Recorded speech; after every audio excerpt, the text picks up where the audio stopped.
Welcome back to the second episode of Quantum Perspectives with myself, Jason, and my co host. Iori? And today we're going to be talking about home and cultural difference because both Iori and I are not from here, Canada. We come from Asia, actually. Specifically, I'm from Indonesia and Jakarta, Indonesia, and Iori is from... From Gunma, Japan. Where is Gunma, actually? So it's still in Kanto region, which is where Tokyo is. So it's slightly above Tokyo, I should say. Okay. I'm just not that... I'm ashamed that I do not know the geography too well. I know the regions quite well. For example, the more famous touristy spots such as Osaka, Kyoto, Hokkaido, Okinawa, of course, and the capital, Tokyo. Right. So Gunma, where I'm from, is famous for hot springs. So if you're interested in those chill Japanese relaxation vibe, just looking into it. Fascinating. But is there something specific about your hot spring that's different from other people's hot springs? So in Japan, there's like this hot spring ranking, and the top of it has most of the time always been Kusatsu, which is located in Gunma. Do you happen to know what makes it so special? I don't know how to explain it, but you know those chemical that stinks? Like those specific type of hot springs that stink a little bit? I've never been to a hot spring before. Never mind. I should have done more research into this before we record this because I wasn't thinking of talking about hot springs in this episode. It's okay. You can always bring it back, right? Yeah. In some other episode. But yeah, anyways. It's pretty special. It's good for your health, skin. Yeah. Jakarta is famous for our traffic congestion. We have a lot of traffic. Yeah. I mean, when... one of the first things that people say that non-Indonesians people here, when I first came here, just to jump topic to cultural differences or cultural shock here, one of the first things that people said when I told them I'm from Indonesia, aside from where is that, is, you mean Bali?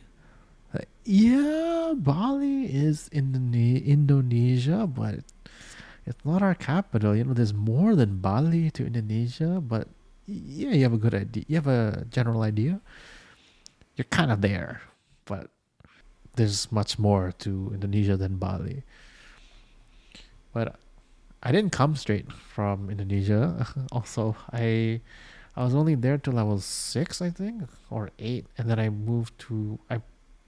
grew up in a Australian international school, actually, in Singapore. So I have a bit of a cultural identity crisis for a few years ago, where I didn't know where or who I associated most with, coming from an international school background. You get what I mean? It was really weird because I'm in a Western, or I guess Caucasian system in an Asian country, Right. full of, which I'm quite proud and happy about, in a setting where people from around the world are all here.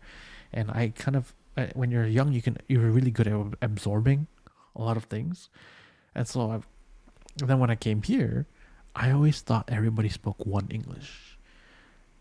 Apparently they Oh, don't, right. because what I now I talk really flat tone. Right. But back then, when I first came here came here to Canada in 2000 and well, I came in 2010, but I started school in 2011 because I was in between semesters. I I didn't talk like this. I was very up and down. To make it to make it more relatable, it was in Japan, to put it in Japanese, maybe it's more um Osaka people tone, like Kansai Ben. It was really up and downs. So I guess Right. to borrow and be cliche Uh-huh. lines, it was very like "なんでやねん." It wasn't really standard. It was really up and down. It was really lively because that's what Australian English was. Uh-huh. It was a lot of abbreviations. It was really lively. So you had sort of Aussie accent Yes, I had an when you came accent, here. and I did, and not a lot of people really understood what I was Uh-huh. saying. Because, for example, people enunciate, or is it pronounce? You say a lot of your vowels properly here, and we kind of slur a lot of words. Oh. Like you say, and there's a lot of different words here. You say ketchup, and we say tomato sauce, Oh. but then tomato sauce is like pasta sauce here. Right. So like I would have I know someone who went to a restaurant, and I wanted to get ketchup with their fries, but they said, Uh-huh. "Can I have some tomato sauce for my fries?" Like and they were like, "You mean ketchup?" Yeah. And it's like, Interesting. what? It's so different here. And people say aluminum here. They don't say aluminium foil. I say tinfoil, or actually, I even pronounce tomato rather than tomato. Tomato, potato, grass, zebra, scallops. It's a lot of differences. Right. Toilet, thunderbox, because you make thunder noises. Uh-huh. I always thought that was interesting. Thunderbox, but instead of toilets, It it sounds just really sounded. cool. I know, but it's pretty painful. Right. Well, yeah, I would say I would come here, and I came here, and I didn't know that you called the food places cafeteria here. Oh, We call it canteen, but I've never heard of that word though. apparently canteen is a bottle. You know what a carabiner is? Like the clips. Uh-huh. People used to have these like metallic bottles with a clip on it. They just hang it on your bottle, Right. and you call that a canteen here. Oh. But what I think, when I first came here, like I didn't know where to eat at school. I didn't even know, like, you had recess. Like, what are you supposed to do at recess? You have like 30 minutes here. Like, what are you supposed to do? So they're like, so when I first came here, my first day of junior high school, which was the first concept for me, because back then before I moved here, it was just primary and then secondary. There was no such thing as junior high school. Like, there's just you have elementary and secondary. Like, there's no junior high school. There's no in between. When I first came here, I asked, "Oh, where's the canteen?" Like, what do you mean? Where you eat, like the cafeteria? Is that what you call it here? Wow. Like, you know where I can get water? Water? What's water? Like, it's like water. That's a cliche, but I don't know, but then I don't mean to be insensitive, but it seems like the first thing I realized after a while, as I met more people when I moved here, the first thing when they find out is, "Oh, you have an Australian accent." So they say, "Oh, you have an Australian accent." Or like, "Yeah, I have an I have an Aussie accent." They're like, "Oh, you sound so. Why do you talk like that?" It's like, then they'd say the most cliche, "Oh, good day, mate." I'm like, uh, Was that what we're known for around the world? Every time you find out someone's Australian, you say, "Good day, mate. How are you?" Oh, that reminds me. So Mm. I I was in international school in Japan, Oh. Mm. and most of the teachers were from Canada, obviously, because it's Canadian school. But we had one teacher who is from Australia. And so that was like around the first time I became more conscious about accents in English. Plus, in our class, we had this new student from Australia. And that was, when we have like two samples of Australian accent, we have a better idea of like what it sounds like, right? So I guess that's how I kind of learned different accents of English, starting from Australian accent. Just out of curiosity, did Yeah. you ever have an Indonesian student at your school? Because we got a lot of Japanese students in our school. Yeah, we had, actually. Not in my class, but I still barely remember, but there was a student a year younger than me, probably, from Indonesia. But then, back then, I wasn't really familiar with The world. yeah, with the world where Indonesia even is. I'm sorry to say this. Okay. And I was like so focused on schoolwork at the time. So, yeah. Didn't really know about accents until I think I was in maybe grade 7 actually, or 8. Like I just didn't I wasn't at the mental development state or cognitive state. I wasn't Uh-huh. cognitively developed enough to realize, oh, you pronounce words differently for me. Because it was just somehow expected that, I don't know, just I think going to an international school from a young age made me more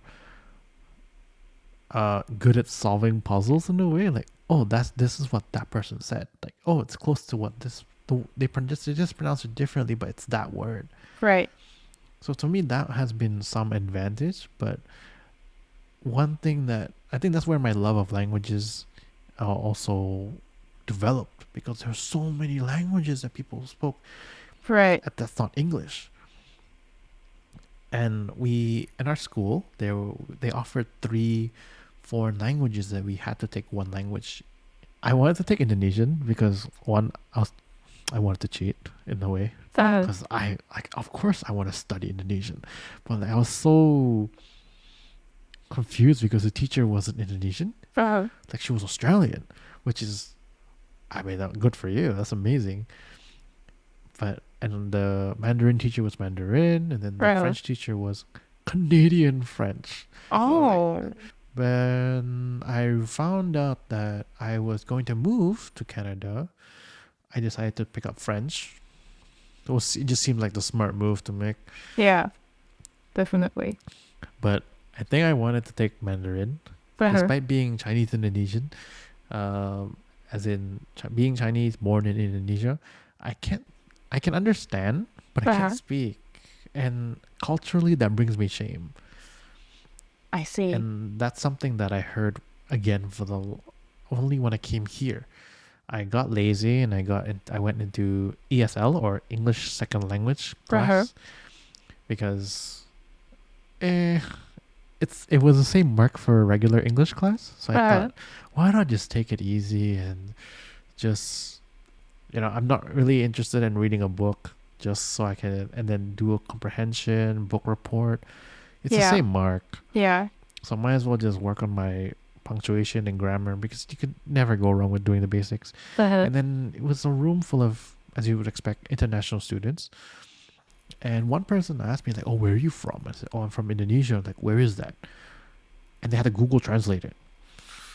And then they said what I said before. Oh, you're from, like, I know Bali. Like, I'm not from Bali, but I know, like, yeah, that's Indonesia. And it's like, oh, how come you don't look like an Indonesian? And for those of you who don't know, Indonesians are generally more tanned, I'd say. They have darker complexions, and I, being Chinese Indonesian, I'm a bit pale, I guess, compared to them. I see. So they didn't really, it didn't, so when I told them, oh, I'm Chinese Indonesians, like, they were like, oh, do you speak Chinese? Like, no. And it's like, then don't say that. It's like, because then you're not Chinese, you're just Indonesian. I'm like, okay, like, who are you to tell me my identity? It was just one of those shocks to me because I've never had this problem being in an international school for 7 years, but suddenly I move here to the western side of the world. Why is everyone so patriotic about being from a certain country? Which I guess there's nothing wrong with that. I would be proud too if like I can speak Indonesian, therefore I'm Indonesian. But doesn't change the fact that I'm from a Chinese background ethnically, Uh-huh. and I just happened to be born and raised in Indonesia. For the longest time, at least in Canada, since I moved here, I stopped saying I'm Chinese Indonesian. I just say I'm from Indonesia because that left somewhat of an impactful memory on my first, not I my see. first year. It's actually my second year here in Canada. So that, and it didn't even come from. I'm not trying to speak badly about anybody. It just happened that it was from someone that wasn't from Canada, so that shocked me. But as like I'm here, like we're not even. We're both foreigners. Why are we like going against each other? Right. Like we're all here. I get that I'm not supposed. I get that I'm not supposed to be in ESL to begin with, but still, like we're here to learn together and be friends together. Like I wanted to be your friend, but why you gotta be so mean? And I guess I get that it wasn't. It can't be applied to everybody. It just happened to be that one person that was really patriotic, I'd say. But other people were very kind. I was like, I can understand other languages. Like, what language do you speak? And so they speak English. Well, now it's a bit different. But at the time, I speak English, I speak Indonesian, and I know a little bit of Japanese. And then, maybe as a Japanese, you would get this more than me. But Okay. what do you get what do people say to you when they find out that you're Japanese or you speak Japanese? Well, that's a good question. Like typical things will be them saying hi in Japanese. That's pretty much number one thing I get. Like Uber drivers, when they ask me where are you from, and I say I'm from Japan, and they're like konnichiwa, and like, okay. I don't know how to react, to be honest. And like as someone who's lived in Canada for like 6 years ish, I don't know if it's like if it was me who's asking the same question or behaving the same way, is it offensive to them? Like that's What do you mean by that? I don't know. Because some people might get offended because let's say if they feel like they already belong in Canada, they almost identify themselves as Canadian. So maybe it applies more for Asian Canadians who grew up there, but I don't know. Few things I'm conscious about. I think some there's been some change with, I would say, I don't mean to act so old, but in today's generation of, at least among my circle of friends, I've had different answers when I told them I speak some, just to be humble, I speak some level of Japanese. I used to be better. I lost training my what's it called, practice partners. So, but you're still good. Oh, thank you very much. I'm just trying to lower myself more here. when I told them I speak Japanese, do you know what people say now? They don't say konnichiwa anymore or arigato or Really? no, they say お前はもう死んでいる. Oh my gosh. Nani? Like they say that like and then they say the nani. Oh my god. I can have this whole conversation about being a Japanese and having weeaboos around me. We being a weeaboo is not a bad thing, by the way. Yeah. I identify and I'm proud to be a weeaboo. Uh-huh. But you know, there's some people that just mix the when they watch too much. They watch a lot of Naruto, and then they just end their sentences with datebayo Uh-huh. or like we are nakama, you know. Right. But aside from going back to the story, aside from now, I've increased it a little bit thanks to my interests of why I started Japanese. It was, of course, with a lot of people, it was because of anime at a younger age. Back in my days, we had Doraemon, and there were a lot like Crayon Shinchan, TV Maruko-chan, which was all in Indonesian dub, by the way. Oh, interesting. Yeah, that was because I watched it at such a young age. And then in 2008, I made a serious decision to learn Japanese properly, self-study, because I fell really in love with the idol group from Japan, AKB48, which now has gone overseas, I'd say. Yeah, they're in Jakarta even. Exactly. And pair that with someone who likes to learn languages that has that interest or hobby or I guess passion has really helped me in learning more languages because now I have some kind of medium to learn the different languages. To be specific, there's of course various Japanese ones in Tokyo, Nagoya, Osaka. Am I forgetting somebody?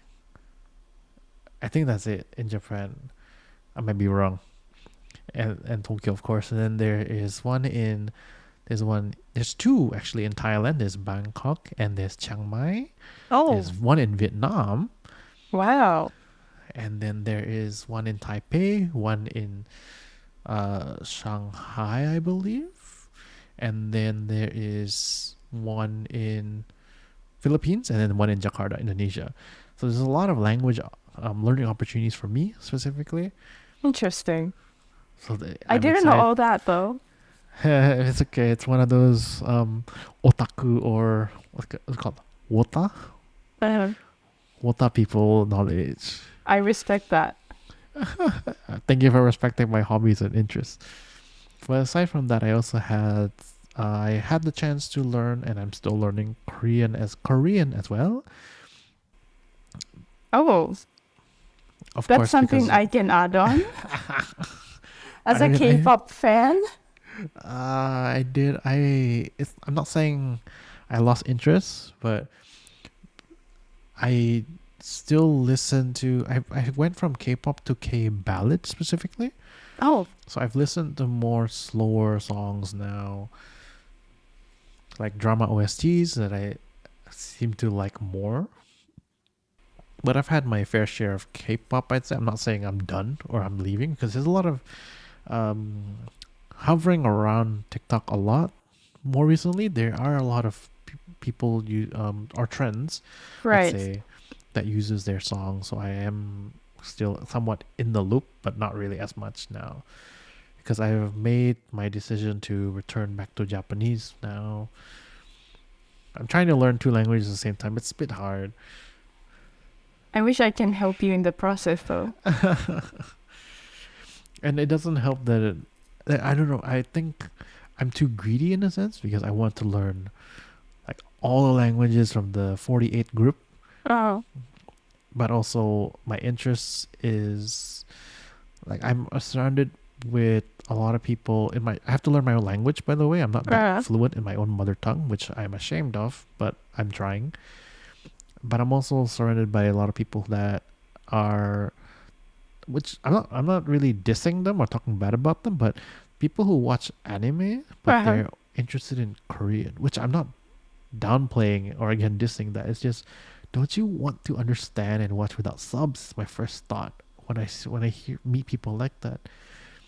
Don't you want to know what they're really saying instead of listening to subtitles? I'm sorry, reading the subtitles. But respect to your decision. Mm-hmm.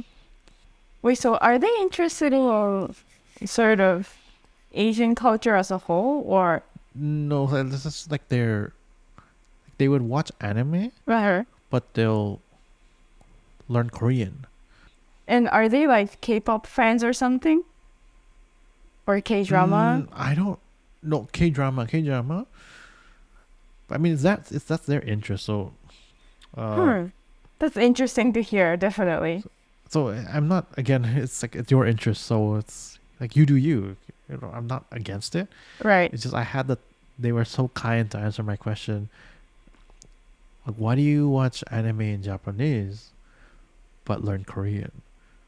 Like, it just don't you want to know what they're like? Don't you want to watch without subs? I don't, somewhere down the road. Like, not really. Okay, that's what you want. But I guess as a learner of those two languages, and I You're might learning be, Japanese? I mean, I still learn my own language, but okay, I might be biased because, like, I grew up speaking this language. No, I mean, yeah, whatever. But I feel like Korean is easy to learn. Wow, that's Easier to exactly what they learn. said. That's exactly what they Because said. it's like an alphabet, like Hangul system. Who made that system? Kim Kim Sejong? Sejong. Yeah, Kim Sejong. King Sejong. I've been to his statue, by the way, in Korea. I Because have I to. respect him so much. Like, that's such a smart system. But then, But this Hanja system, right? Which is kanji or yeah. Chinese characters.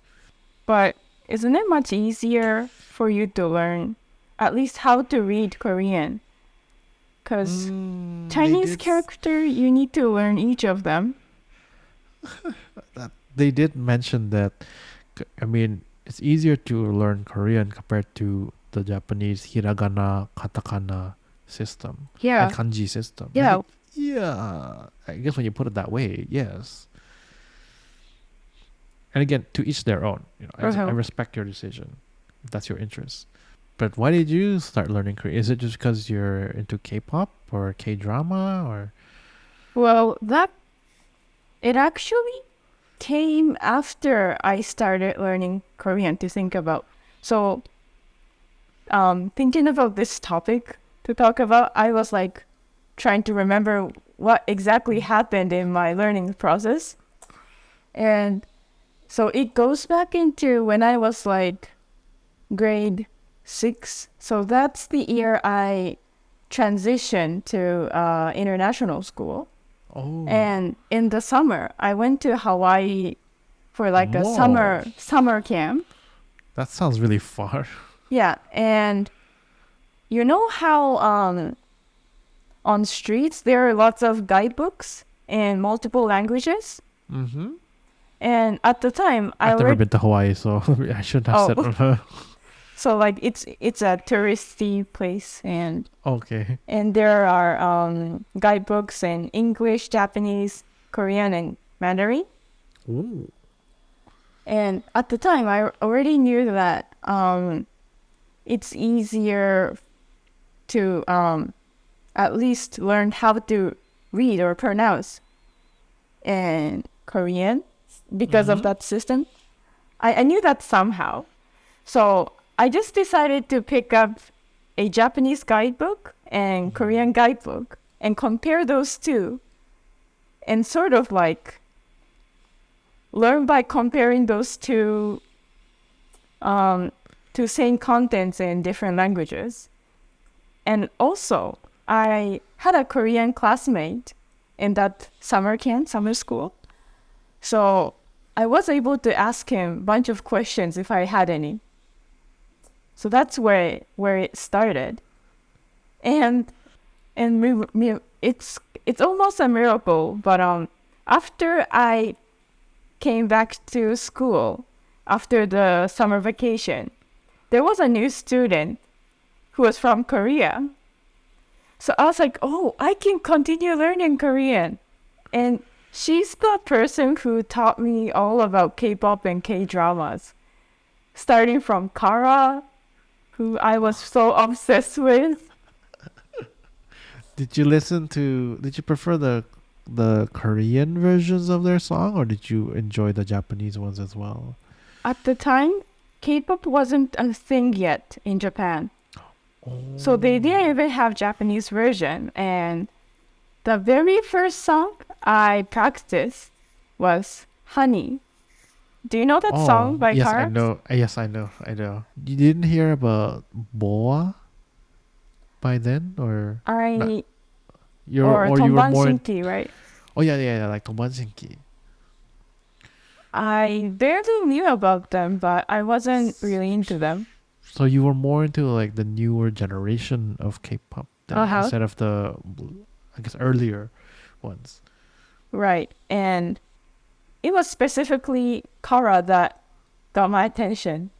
What's it called? Shoujo Jidai SNSD? My friend told me about Girls' Generation after Kara, but Kara was the first. Oh, first impact. Yeah, first impact. Then, Girls' Generation, Super Junior, and that's where my obsession on Kimito comes from. Oh, okay.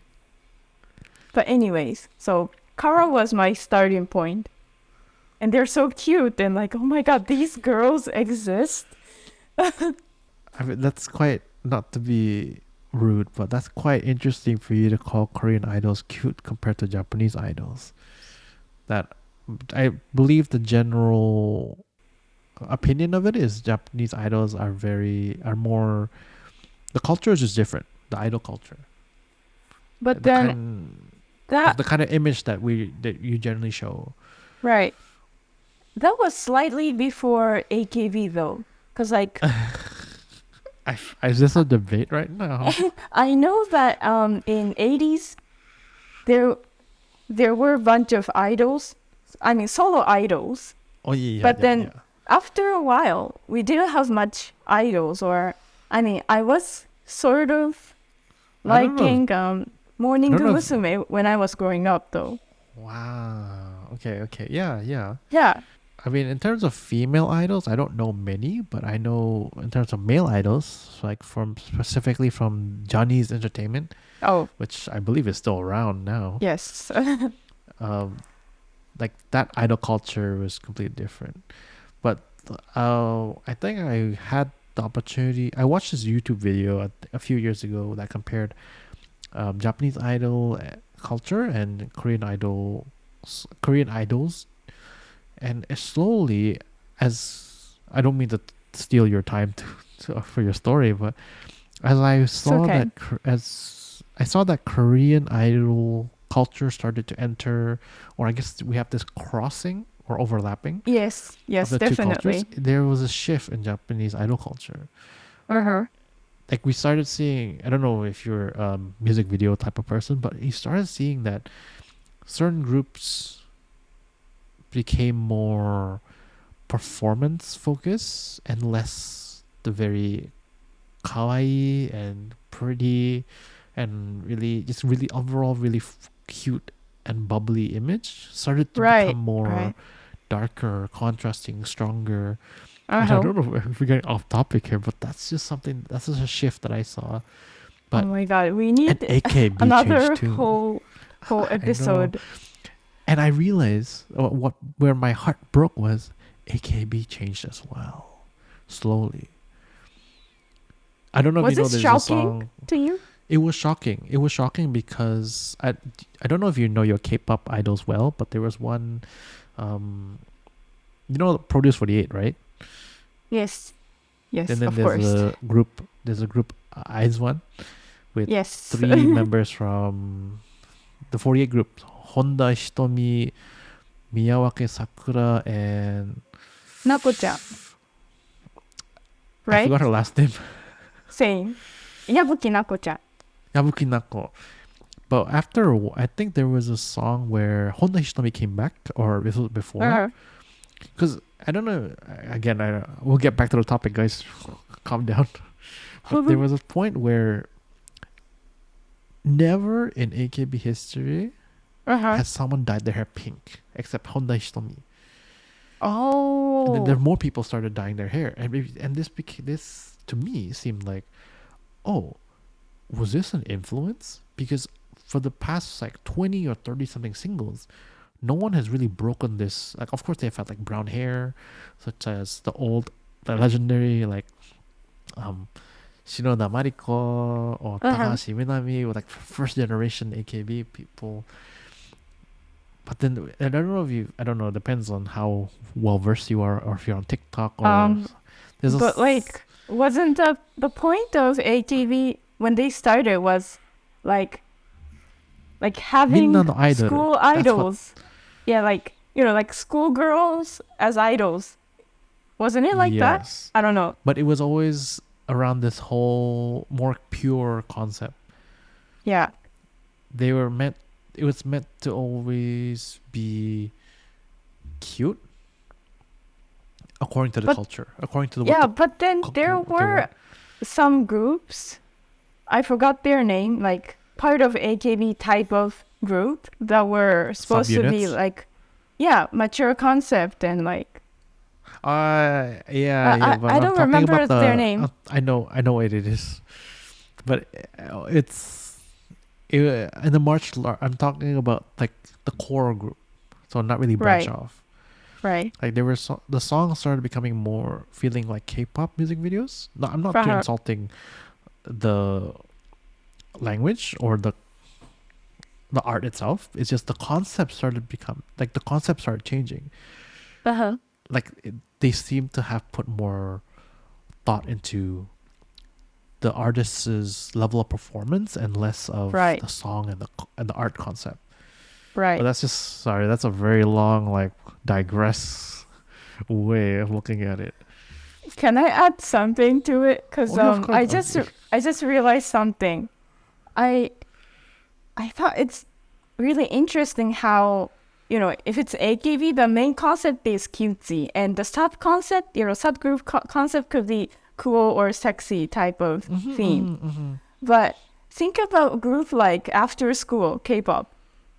The subgroup Orange Caramel is cutesy, it's as a subgroup, right? But then that's the one that got popular. So I'm like, I don't know what they're trying to do, but they're just experimenting. But was one thing we're gonna get back to the topic, guys. But one thing that I found interesting is Orange Caramel released a Japanese version. Yeah. And it became such a big hit. Really? So that's something that really threw the question mark for me. Like, oh, this is interesting because traditionally, K-pop was more like K-pop. I mean, both sides started off, really, really cute. If you remember the olden days of like G from SNSD, yes, and of course Kara, and I think there was Secret, there was Sista. There's all these are all them. I think they're called the second generation of idols. The concept started shifting. I don't know where, but now it's getting harder to differentiate the two, in my opinion. Not because they look the same or anything. It's because the concept started becoming more focus centered, and performance based, and less. There's less of a division or contrast, in my opinion. Not like I'm a music critic, by the way, guys. This is just my opinion. I've actually written an essay comparing K-pop idol and Japanese idol when I was in high school, though.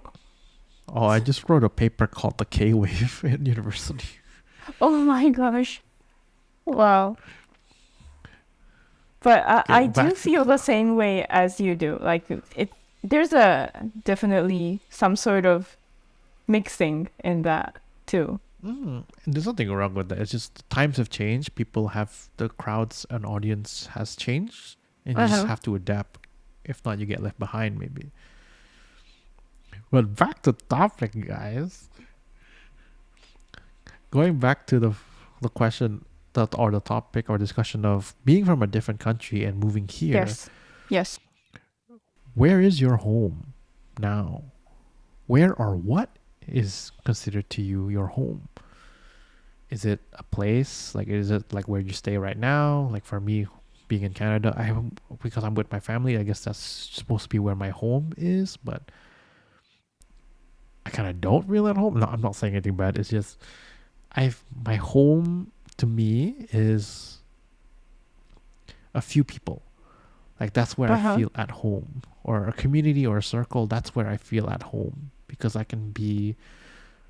just feel comfortable. So I think that's what the proper word of it is. I think a second family. So like your non-blood family. Right. Because I think someone asked me, I was having a conversation with a friend, and she also asked me, where is your home now? Because or which country do you like more, or which country is your home? Because you've lived in 3 countries. And I said, I don't know. Because I've been here the longest. So I guess this is technically my home, but it doesn't really feel like it's my home because I'm a foreigner here. But when I go home to Indonesia, I'm also a foreigner because I spent most of my life outside. So it's that kind of dilemma where I don't feel like I belong anywhere. I see. I can relate a lot. I still have a bit of nomad mindset. Should I call it that one? Yeah. And yeah. Sorry, it just so happens that the people that I can bond with when I first came here are people who are in that same situation or similar situations where I came here, and most of them, which I can understand the difference, most of them came without their family. So they went here alone. They are under like a student visa or a working visa, and they hope that, and then when they have holidays, they'll go home to wherever they came from. And then for me, it's when people ask, like, "Oh, you're not going back?" I'm like, no, like I don't really feel like I don't have anybody there when I go home, because most of the friends that I grew up with in Indonesia have gone off to their own like lives. The people that are from my international school in Singapore, they're all, some of them are married already actually. Wow. So they've also like gone off there in their own ways too. So I don't really have like, this is my home now, but just because this is where I've been staying the longest, not because of how I feel necessarily. It just, I adapt after a time, and I met people that I feel comfortable with and I feel at home with, and these people are my home. What about you? Is it physically, or is it more emotionally, mentally? So I've been thinking about similar topic. I've been thinking about it for past few years, and I'm still thinking. But it might sound a bit too extreme, but I feel whole within myself. Ooh. Just within myself. Are you a snail or a hermit crab by any chance? You carry your home with you everywhere? I really wanted to be like that. I mean, that's part of my minimalist nature. Ooh. Is associated with. I want to be able to go anywhere and, feel comfortable. But then my ideas started to change after, so like I'm in a new house now, which was built sort of later last year. And it's very new? It's pretty new, and I was able to design the whole thing. I was able to like draw the whole, how'd you call it, blueprint? You design your own house? Yeah. And it's like all designed by myself, and it's like my dream space coming into reality, right? So this place, I'm able to feel home 100%, but, or should I just say house that I used to live here? I still have a lot of memories there, but I don't really resonate with there anymore. So I don't feel home there. I didn't know it was so easy to draw your own house and then have it built. You make it sound so easy. Yeah, the constructions are faster in Japan. So I think it's more of, are there supposed to be like safety checks or like other regulations before you can build a house? oh, I don't mean that I drew like fully professional blueprint, but I gave professional people what I want.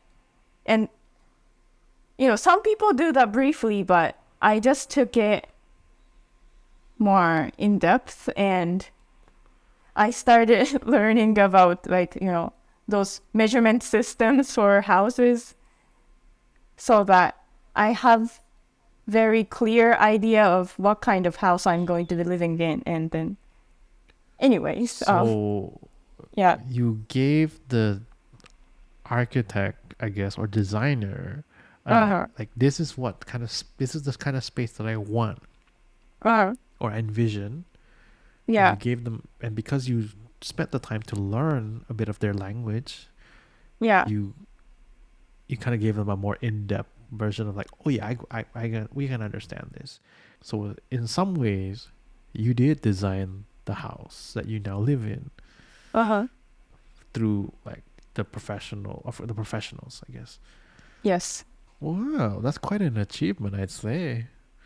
Thank you. Even for like what exact furniture to put, I'm the one who's been deciding. Well, like I of course like talk with my family when we're deciding, but my mom is giving a lot of trust on my decision, so I'm really grateful for that. But and also deciding color of like let's say the door or wallpaper, all those little things like window or pretty much everything.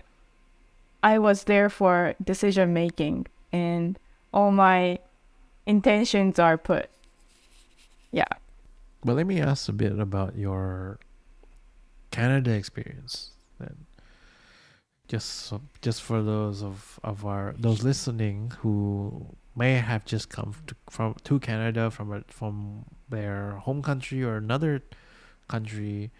Like, what was your first experience when you first arrived here? I get that you're from international school background, so maybe language wasn't really an issue. But what about? I don't know if you're an introvert or not. Or just let me just. I confirm. am. Are you? Okay, so I'm also an introvert, by the way. But how was it connecting with people, or were you more of, I'm just gonna persevere by myself. I'm just gonna like do my job and study and not really socialize too much. Like, were you that, like in animes, you'd be like that person, the main character at the back who just doesn't talk to anybody and just focuses on school? Actually, no, I was, when I came to Canada, I was so motivated and pretty ambitious because I can finally learn, like focus on learning what I always wanted to learn. I was like kind of dreaming back then. And because of, my A student mindset, I always sit at the very front of, during the lecture. And, that's where you meet with smartest students in the class, right? Usually. Yeah, so maybe I spent a month trying to do everything by myself, including assignments and everything. But I reached a point where, okay, I can't finish this all by myself. I gotta talk to people around me and get any insights so that I can finish my assignments. Because, it was that hard. And that's how I started making friends in the lecture, I guess. Also, I had because I lived on campus with 3 other roommates, and they were all in the same program. So when we had assignments, we were able to share ideas with each other, and that helped us connect, I guess. I know we both went to like studio course lectures, which Uh-huh. are generally much smaller, so it's easier to talk to people. Uh-huh. Cause I didn't start making friends until I got into the art program in second year. So, Oh, cause I first year was full of lectures of like 300 or 500 students where you don't really talk to anybody. But so my introvert my body self was so happy. It was, nobody bothers me. I just go to school. And then I take notes, but I also felt empty at the same time. Then art, or like studio, what's it called, introduction to studio art, I think, something like that. It was really interesting because it was just a room of maybe like 20 people maximum, and that seems to be a right. normal limit. 20 is a lot of. I never thought 20 was a lot of people until I went in there. Like, there's so many people. Critiques are so long, and it was so I feel. interesting as well. And I don't want to talk too much about art because this is going to be a different topic, by the way. Right. That everyone's background, everyone's language and cultural differences really play a part in the kind of art that they all make. One of the first artworks I made was we had to make a geometrical shape out of everyday objects. I bought I think 300 pencils and I only used maybe 50. I made Wait, a is it the pyramid. foundation class? Yeah, foundations of studio Oh. art. I should have just made a tower, but I thought that was boring, so I tried to make a parabolic shape, which Uh-huh. which turned out to be a very, very dumb idea because I didn't have enough physics knowledge to realize that the glue can't hold that much weight. I was too Oh. ambitious. But that's how you But learn, right? When you're making yeah, sculpture. but it's also because of that I made friends because of that failure. Oh, so I And guess when you have something that you're struggling with, you we try to struggled connect together. with people. Yeah. Because for me, if I was like just so good at what I was doing in my first year in computer science classes or math classes, maybe I didn't talk to people around me. Well, go back to your story. No, we're definitely gonna go in depth in this one. I don't know, maybe next episode, maybe the next few ones. I'm not sure, but we're gonna go further in depth in this because I think friendships or how we ended up making friends in when we first came here, as oh, I'm not international because I came here from high school, so I paid a lower price. But So nice. the emotional price I paid on all the trauma, I don't know if that was worth the extra, like saving Oh, all the extra money. Hopefully, our a little story, and a lot of random talk about idol culture and yes. music was a bit helpful in letting you all get to know us a little bit better, and hopefully that random bit of knowledge about our critique or analysis of how idol culture has changed may have helped you. And where can people find you? Just quickly. So my Instagram account is at iori.artwork, and Iori is spelled as IORI Dot dot art artwork. work. And I'm at Jasoto. That's JASSOET.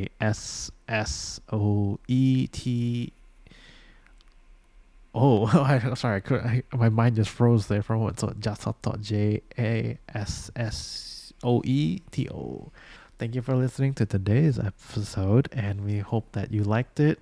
And we hope that you stay tuned for the next one because we have a lot planned. And if you do, I forgot to mention in the last episode, by the way, we also have an Instagram Oh, right. that I completely forgot we had one. Quantum perspectives. Just to spell it out, since we spelled everything else out, it's at quantum perspectives plural. So it's QUANTUM perspectives. That is spelled PERSPECTIVES. If you have any suggestions or feedbacks, please do not be shy and let us know through our Instagram. And we hope to see you next time. Bye. Bye.